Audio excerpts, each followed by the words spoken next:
أعوذ بالله من الشيطان الرجيم بسم الله الرحمن الرحيم الله لا إله إلا هو الحي القيوم لا تأخذه سنة ولا نوم له ما في السماوات وما في الأرض ما ذا الذي يشفع عنده إلا بإذنه يعلم من بين أيديهم ومن خلفهم ولا يؤتون بشيء إلا بما شاء وسع كرسيه السماوات والأرض ولا يئوده حفظهما وهو العلي العظيم. Assalamu alaikum warahmatullahi ta'ala wabarakatuh. Mo béèrè ìmọ̀nà Ọlọ́run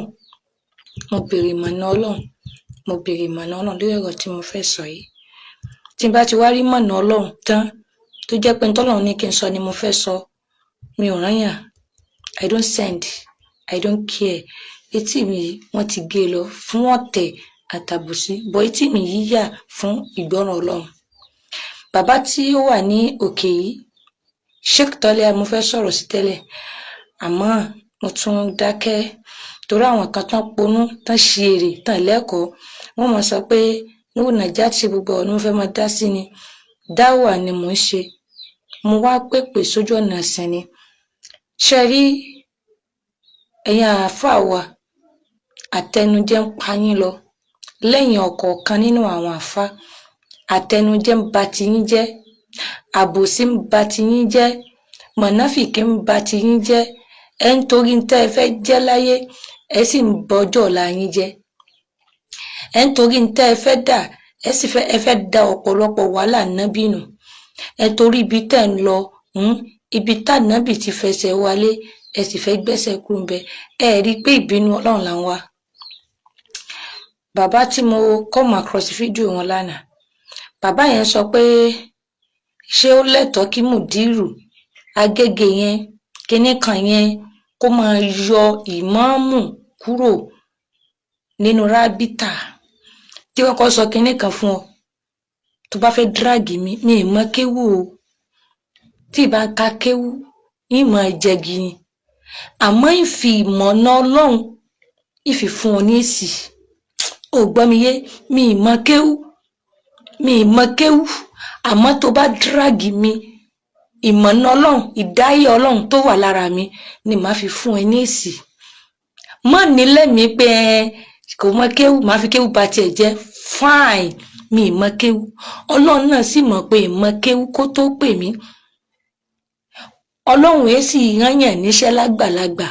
ọ̀dọ́ ni máa ń rányàn. Mo come across fídíò obìnrin kan tí Alimiskin lọ bí mòlúdì rẹ̀, ó lóun ò mọ kéwú. Nítorí ti àchífù nínú ayé woman yìí ò lè parẹ́ mọ́. Wọ́n pè ní Nugul Haq, obìnrin ni. Mùdírù Sheikh Mufti Diaw náà mo lọ bí mòlúdì rẹ̀, kéwú kọ́ la fẹ́ jẹ. Iṣẹ́ eré, ọ̀rọ̀ rẹ̀, àníyàn rẹ̀, kí ló ṣe kún Islam òun la fẹ́. Wọ́n tó bá fẹ́ dráàgì mi ì mọ kéwú, ìmọ̀ ìjẹ́gi ni, àmọ́ tó bá fẹ́ dráàgì mi jáde ìmọ̀nà Ọlọ́run ṣàgbà gbogbo nǹkan. Ẹni mọjú ìwé àti iwájú àti ẹ̀yìn ìwé tí ò sálùbáríkà ń bẹ kò lè fi jẹ́ nǹkan kan. Ẹni tí ò mọ̀ nǹkan kan àmọ́ t'Ọlọ́run ṣàánú rẹ̀ ó ju ẹni tó mọ gbogbo kéwú ayé yìí lọ. Bàbá yẹn sọ pé wọ́n ṣe lè yọ ìmáàmù Ògbómọ̀ṣọ́ kúrò.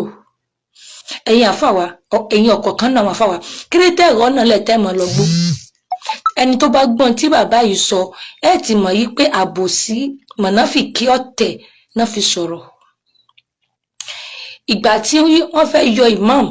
Ògbómọ̀ṣọ́, ẹnìkan jáde ó ka lẹ́tà tí ọba Ògbómọ̀ṣọ́ tí wọ́n kọ sí fún Mùdírù wá sọ wípé ẹni tán bá fi kalẹ̀ náà ni. Ṣé Mùdírù ló yọ ìmáàmù Ògbómọ̀ṣọ́ ni àbọ̀bà ìlú wọn? Ṣebí ìmáàmù Ògbómọ̀ṣọ́ àtọba ìlú wọn ni wọ́n jọ ní clash,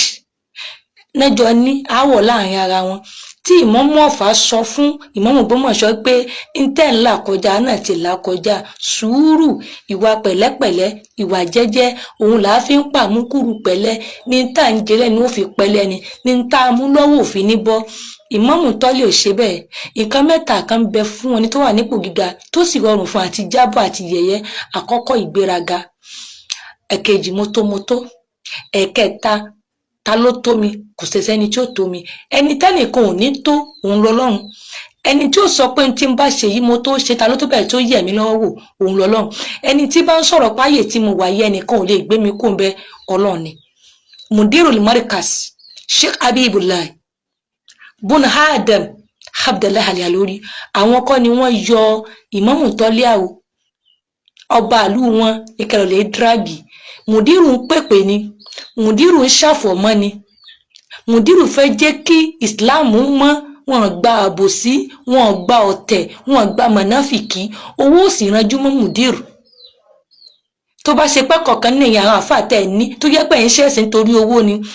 bó ṣe fún Sheikh Habib ní 30 million ojú owó ràn mọ́ yín ọ̀pọ̀lọpọ̀ ọmọ ojú ọ̀rọ̀ lárí ẹ̀dà sákàǹtì bó ṣe ń fún Mudiru tó ó ní kó mọ ká mọ làkáǹtì Rábítà bó ṣe ń wá progress Fágége wọ́n rá fún Rábítà náà wọ́n sì ń wá fọ́pọ̀lọpọ̀ ayé ọmọ tó bá kù kì í dá ayé ọkàn tó bá kù kì í dá ayé ọkàn tó bá kù kì í dá pé Islam ò ní bàjẹ́ tó bá kù kì í dá pé ń fọ Islam mọ́ tó bá kù kì í dá wípé Islam ò ní bàjẹ́ Adébáyọ̀ Alátàndá ọmọ Ádámọ̀ ìkankan ò ní ṣe é nítorí pé ń pèpè ni iṣẹ́ Ọlọ́run ni wọ́n ń jẹ́ wọn ìjẹ́ ṣe rí ara wọn wọn sì dáṣẹ́ ṣe ìsì ń ṣe iṣẹ́ pẹ̀lú bọ́lọ̀ ń ṣe ní pé kankan ṣe ni wọn ṣe fẹ́nu ara wọn ìfẹ́nu ara wọn ló pọ̀ nínú Islam yìí Maulana Mudirul Markaz kọ́ ló yọ Tọ́líà lóye o tẹ́ ń ṣe gbàsgbòs tẹ́ ń yanu tẹ́ ń padé ẹ padà lọ lú yín kẹ́ lọ léèyàn láàrin Ìmámù Tọ́líà àtọba tán bá ti gbọ́ra wọn yé kí ìmámù fọ àwọn dá Tọ́líà padà wá sí Rábítà ṣé orí sọ fún mi pẹ́nu mi gbọ́rọ̀ yìí rẹ́ nìkankan ṣíṣe òṣàzìlì bá ń sọ̀rọ̀ alóhùn rẹ́ nìkankan Mudirul Markaz ní gbogbo ẹnu tẹ́ ń jà òun ètè tẹ́ ń jà òun ò rẹ́ nìkankan ibi tóun gbẹ́sẹ̀ òun sí òun ò ní gbé kú bẹ́ẹ̀ Ìmámù tọ́nà sí mọ́ sọ pé bò tóun wà yìí ẹnìkankan ò lè yọ òun àmọ́ kò sọ pé Ọlọ́run nìkan ló lè yọ òun tọ́lọ́run sì lè yọ ẹ̀dá tọ́lọ́run bá sì yọ ẹ̀dá kan kò lágbára àti dúró permanent Ọlọ́run nìkan ló jókòó sáàyè rẹ̀ tẹ́nìkankan ò ní rólé fún tẹ́nìkankan ò ní síkú ò nídìí gbogbo ìwọ tó bá ga láyé tó bá jẹ́ nǹkan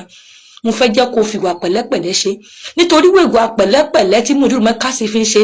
lọ́lọ́run fi ní kó jẹ ọlá náà pẹ́ gbogbo ìwọ tó bá wà nípò gíga jẹ́ kọ́ ọ̀rẹ́ mọ tẹnu rẹ jáde ọ̀rọ̀ ọ̀rẹ́ ní tẹnu Sheikh Habibullah jáde lọ́lọ́run fi ní kó mọ ìlò wẹ́rẹ́wẹ́rẹ́ gbogbo ìwọ tó bá wà nípò gíga tó bá ń pọ́n lé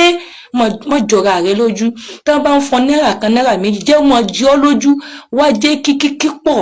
ju tán fún ọ lọ nítorí pàlùkọ́ àti pé la in shakaritum láàsì ìdánilẹ́kùn wọ́n la in kafaritu inna Allaha la sharika bil ibad gbogbo ẹbí tó bá ti dúpẹ́ tó bá ti lè dúpẹ́ fẹ́ dẹ́gbẹ́ rẹ̀ àti dúpẹ́ fẹ́mi Ọlọ́run kò ní nira fún Mudiru mọ́ mọ́re ẹni bá nífẹ̀ẹ́ Mudiru ó fìfẹ́ hàn fẹ́ni tọ́lọ̀ ń bá ní ó súnmọ́ Mudiru ẹ̀yin bí èèyàn bá fìfẹ́ hàn yín kéèyàn polongo yín jù bẹ́ẹ̀ lọ ẹ tiẹ̀ fẹ́ kéèyàn gabè ńlẹ̀ pé èyí ò láǹfààní àti súnmọ́ yín ìgbà wọn lẹ́mọ̀ díbọ́ kọ́mọ̀rọ̀ ọmọ yìí mọ́ yín gbogbo wọ́n tó rí ọmọ tí èjẹ́ kankan lónìí tó ní kọ́mọ̀ rí mọ́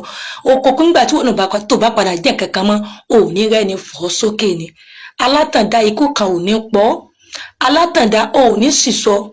alátàndá gbogbo ọ̀tá tán bá ń lé ọ lórí pé kíṣẹ́ ànábì mọ́ bàjẹ́ ogun wọn ò ní ṣe èmi ò ní rí sọ jù báyìí náà lọ èmi ọmọ yín náà ni o Nurun Najat Ash-Shaziliya As-Salatiyya Hasbunallah Al-Alori. Assalamu alaikum warahmatullahi ta'ala wabarakatuh.